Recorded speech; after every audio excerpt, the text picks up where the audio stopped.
assassinada nas tribos, assassinada na floresta. É isso, e nós temos que simplesmente todos os dias mexer nessa ferida e depois fechar, botar um esparadrapo e ficar quieta, porque nós não temos muito o que fazer, né? E aí, então, a notícia que realmente eu acho que é a notícia mais doida que a gente tem, envolve uma menina de 8 anos, a menininha de 8 anos, a Ana Carolina de Souza Neves. Ela estava em casa, no sofá da casa, no bairro Parque Esperança, madrugada quente, ela estava no sofá da casa e foi assistindo TV. De repente deu um tiroteio na rua e acreditem, ela levou um tiro na cabeça. Sentada dentro de casa, vendo TV de madrugada, sozinha ali no sofá, né? Em casa tinha gente, mas ela ali na sala, no sofá, ela estava sozinha, e foi alvejada com um tiro na cabeça e morreu. E aí o Witzel respondeu, num dos inquéritos que ele tem lá, ele disse que matar pessoas suspeitas não é execução. Essa menina foi executada. Ah, mas foi a polícia, não foi a polícia? Não, é um pensamento que nasce lá, que está se espalhando no Rio de Janeiro, onde as pessoas... A gente sabe, essa aqui é a primeira menina que vai lá para o altar da inconsequência. O primeiro corpinho para o Deus Mamon, que eles todos os anos oferecem vários corpinhos de crianças para esse Deus maldito que eles tanto comemoram aí através desses pastores imundos. Né? Tá aqui uma menina de 8 aninhos, tu vê a foto da menina e tu fica pensando, né? Se fosse tua filha, se fosse tua neta. Porque o que disse um lá da polícia militar? Olha, nós não podemos fazer nada, a gente não sabe como é que isso aconteceu. Sabe como é que aconteceu? O governo está liberando o número de pessoas com armas, cada vez cresce mais. Aliás, fique sabendo que o Rio Grande do Sul é o estado que tem o maior número de armas, o maior número de porte de armas é o Rio Grande do Sul, segundo o jornal de hoje, né? Nós somos o estado que tem o maior número de pessoas armadas. É o segundo estado, não é o maior, perdão, o primeiro estado é São Paulo, é o segundo estado com o maior número de armas registradas em 2019. Ontem eles fizeram um enterro de um Uber que foi assassinado ali nas ruas de Viamão, né? E aí a gente vai pegando o noticiário e vai vendo assim que é só violência atrás de violência. Por quê? Porque o governo estimula a violência. Os governos estimulam a violência, os pastores estimulam a violência, as lideranças estimulam a violência, e obviamente nós somos quase que difícil, né, de você ter uma espécie assim de como é que tu vai te proteger dessa situação.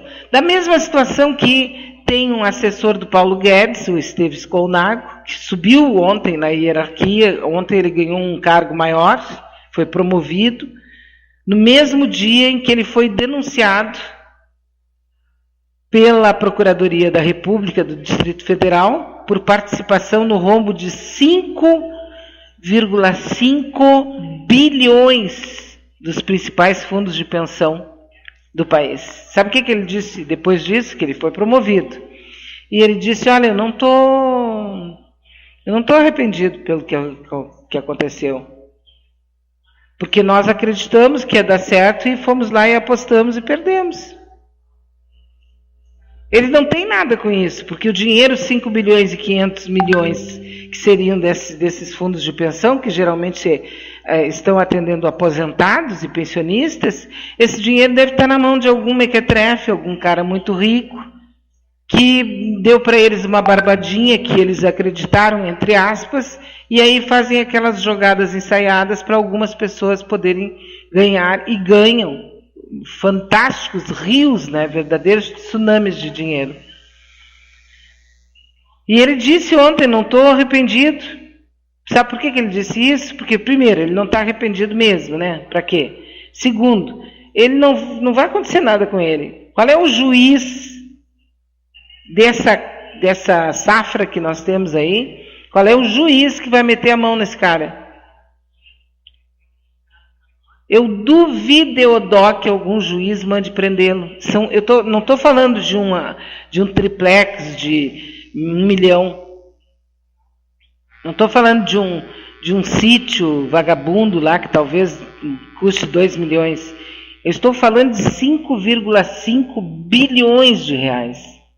Mas então o cara sabe roubar, né? Esse aí sabe roubar, então não vai dar nada com ele. E eu duvido, Eudó, um juiz só da safra que nós temos hoje no Brasil, que tenha coragem para mandar prender esse cara com esse valor todo que ele meteu a mão e quentinho, né? Com esse cara aí que tem um acordo com o Paulo Guedes, que é o figurão aí, o mega office boy dos patrões e dos caras mais ricos do Brasil, né? Porque tem patrão aí que está muito mal na foto se achando, né? Porque os empregados estão perdendo os direitos. Vão-se os anéis e os dedos dessa vez. Não há dúvida quanto a isso, né? O nosso WhatsApp está aí liberado para sua participação. Conto com você, hein? Conto com os amigos e as amigas para o nosso WhatsApp. O nosso querido Tairone Mello, professor de geografia, está nos mandando aqui uma mensagem, porque ontem começou, né? Ontem, sexta-feira, dia 10, foi o primeiro programa Rock Brasil com o professor Tairone aqui na nossa Rádio Web Manaua. Vamos ouvi-lo? Bom dia, Bia. Bom dia, Manautas. Estou gravando esse áudio para falar da nova programação do Rock Brasil. Toda sexta-feira, 11 da noite, na Rádio Web Manaua. Ontem foi ao ar a nova edição a primeira edição de 2020, onde toquei uma playlist com o tema gênero, bandas de rock ou não, que tem nas suas letras de música esse tema tão importante para a sociedade. E semana que vem, sexta-feira, 11 horas, estreia a nova estrutura, o novo formato do programa, onde eu vou exibir as 10 mais do Rock Brasil. Toda sexta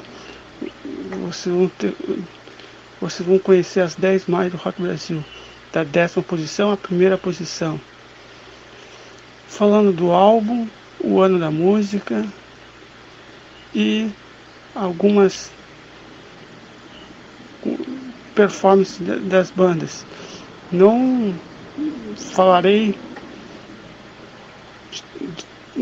a performance de todas as bandas que vão tocar, porque o programa é 1 hora. Mas a ideia é melhorar a performance documental, que é o objetivo do programa. Então é isso, um grande abraço e um bom fim de semana. Bom dia. Bom dia, valeu, professor.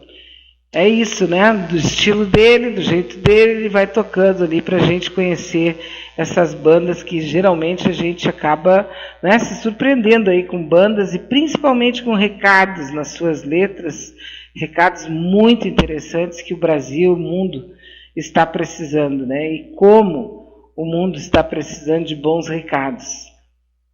Sem dúvida nenhuma. Daí queria só conversar um pouco, né, com as amigas. Depois que ontem eu soube dessa pessoa que passou mal por causa do calor e tal, eu fui fazer mais um espaço assim do meu tempo, né, que eu estou me dedicando para o nosso encontro aí sobre a filosofia una. Sabe que a filosofia una tem 7 princípios, né? São 7 princípios básicos. E então tem dos princípios, alguns que nós vamos tocar e fazer trabalhos enfim, agitar em cima desses princípios. E aí ontem eu estava trabalhando em cima de uma questão de renovação, né? Em que tempos e que momento e o que significa renovação.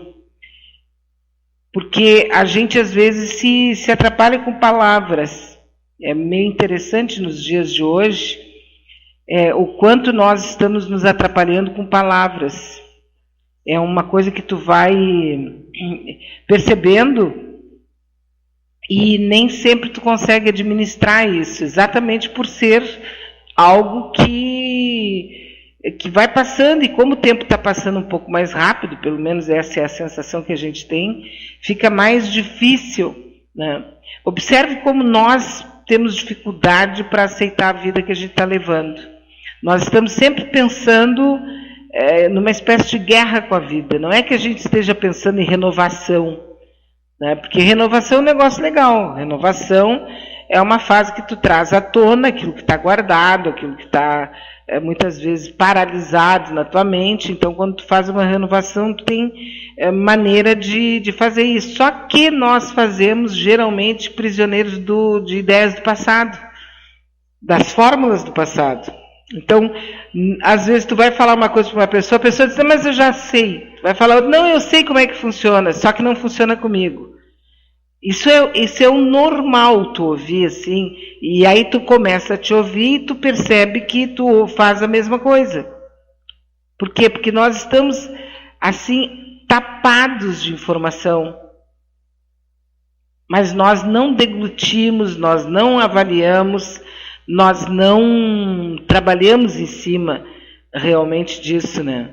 A gente vive em guerra, porque a vida é feita de ciclos.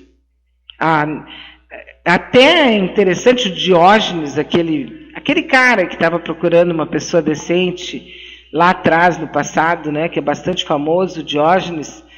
Alguém disse para ele por que ele não lia mais, né? Ele disse, não, eu acho que não tem que ler mais. O bom, o sábio, ele observa a natureza, porque a natureza te diz tudo. E é interessante que tu vai observar, né, realmente a natureza te fala todas as coisas que tu precisa. É só tu observar que tu vai ver. Tem o ciclo da manhã, tem o ciclo da tarde, tem o ciclo da noite, tem o ciclo da madrugada, tem a primavera, tem o verão, tem o inverno, tem o ciclo do sol, tem o ciclo da lua.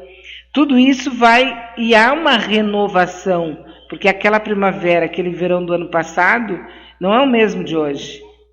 Ele tem diferenças, apesar de ser cíclico. E na nossa vida nós estamos sempre brigando com essa possibilidade. Por quê? Porque nós achamos que aquelas fórmulas que nós aplicávamos no ano passado, ontem, elas têm que ser necessariamente aplicadas agora, porque senão não vai funcionar, né? Então é muito bom que a gente tenha tempo, e esse ano eu vou me dedicar a isso, quero conversar com muita gente sobre isso, né? A fazer uma releitura daquilo que a gente anda fazendo pela vida, né? Aprender com o que já passou, observar muito bem quais são as metas que eu ontem também, com essa mesma pessoa, perguntei quais são as tuas metas, e essa pessoa não tinha. Duas outras com as quais eu conversei, a gente estabeleceu algumas metas. Mas essa terceira, que foi a pessoa que me falou da amiga que ficou doente, que teve que ter um atendimento de emergência e tal, ela disse, minha meta é ser feliz. A minha meta é ficar perto dos meus netos. A minha meta, sabe? Digo, não, mas uma coisa assim bem objetiva. Não tem mais idade para isso. E ela tem talvez 57, 55 anos. Então, como assim não tem, né? Daí agora, claro, agora mesmo ela está me mandando aqui, ela disse, desde ontem fiquei muito perturbada com o nosso papo e estou mais perturbada agora ainda. até hoje ou amanhã eu vou ter uma meta, alguma coisa que eu realmente queira fazer.